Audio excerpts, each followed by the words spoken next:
तांबडी चांबडी चमकते उन्हात न लाका लाका लाका लाका लाका लाका लाका लाका लाका लाका लाका लाका. हॅलो नमस्ते, सगळ्यांचं स्वागत करतो पुन्हा एकदा गौरव घाडगे म्हणजे जी जी ब्लॉग्स चॅनलमध्ये. सो आजचा डे 4 आहे. डे 4 आमचा चेस्ट डे, पुश डे आहे. बेसिकली चेस्ट, शोल्डर आणि ट्रायसेप्स हे तिन्ही मसल ट्रेन करणार आहे आपण. दिवसभरात आज उपवास होता, मंडे आज उपवास होता. आज ऑफिसला काही गेलेलो नव्हतो, घरूनच काम केलेलं होतं. सो ओव्हरऑल रेस्ट वगैरे चांगली झालेली आहे. सो होपफुली आज खूप चांगला वर्कआउट होईल. So let's see, meet you at workout guys. तर सुरुवात नेहमी बेसिक पासूनच होते, म्हणून आजच्या वर्कआउटची सुरुवात पुशअप्सने केली. पुशअप्स फक्त छातीसाठी नाही तर पूर्ण अपर बॉडीला ऍक्टिव्ह करतात. आणि खरं सांगायचं तर या 90 दिवसांच्या ट्रान्सफॉर्मेशनची सुरुवात मी फक्त शरीर बदलण्यासाठी नाही, तर स्वतःला पुन्हा एकदा डिसिप्लिन मध्ये आणण्यासाठी केली. पहिली एक्सरसाइज आहे फ्लॅट चेस्ट प्रेस. छातीची स्ट्रेंथ आणि साईज वाढवण्यासाठी ही बेसिक पण खूप महत्वाची एक्सरसाइज आहे. सुरुवातीपासूनच जास्त वजन उचलण्यापेक्षा योग्य फॉर्म ठेवणं जास्त गरजेचं आहे. आता इन्क्लाइन प्रेस, यामुळे अपर चेस्ट डेव्हलप होते. प्रत्येक अँगल वरून चेस्ट ट्रेन केली तरच मसलचा ओव्हरऑल लुक चांगला दिसतो. डिक्लाइन प्रेस, लोअर चेस्ट वर फोकस करण्यासाठी ही एक्सरसाइज खूप उपयोगी आहे. प्रत्येक सेट मध्ये स्वतःलाच थोडं थोडं चॅलेंज करत राहील. तर आता चेस्ट फ्लाय या एक्सरसाइज मध्ये मसल्सचं स्ट्रेच आणि कॉन्सन्ट्रेशन व्यवस्थित जाणवलं पाहिजे. वजन कमी असलं तरी चालेल. आता शोल्डर्स, रुंद आणि मजबूत शोल्डरसाठी शोल्डर प्रेस खूप महत्वाची आहे. खर तर चांगली फिजिक फक्त एक बॉडी पार्टने तयार होत नाही, प्रत्येक मसलला समान महत्व द्यावं लागतं. तर प्रत्येक सेट हा थोडं थोडं वजन वाढवा आणि आपल्या फॉर्म वरती लक्ष द्यायला पाहिजे. मीही तेच करतोय माझ्या वर्कआउट मध्ये, की हळूहळू हळूहळू वाढवत जातोय वजन. आता फ्रंट रेजेस या एक्सरसाइज मध्ये वजनापेक्षा कंट्रोल महत्वाचा असतो.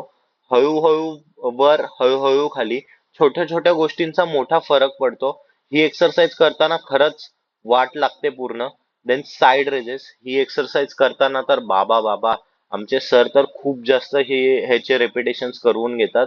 त्याच्यामुळे हे केल्यानंतर हात तर काय कामच करत नाहीत. आता आलोय ट्रायसेप्स वर. पूर्वी मी पण एक मोठी चूक करायचो. मला वाटायचं की मोठे हात बनवायचे असतील तर फक्त बायसेप्स वर भरपूर एक्सरसाइज केल्या की पुरेसे आहे. पण जसजसं शिकायला लागलो तसतसं कळालं की हाताचा सर्वात मोठा भाग म्हणजे ट्रायसेप्स असतो.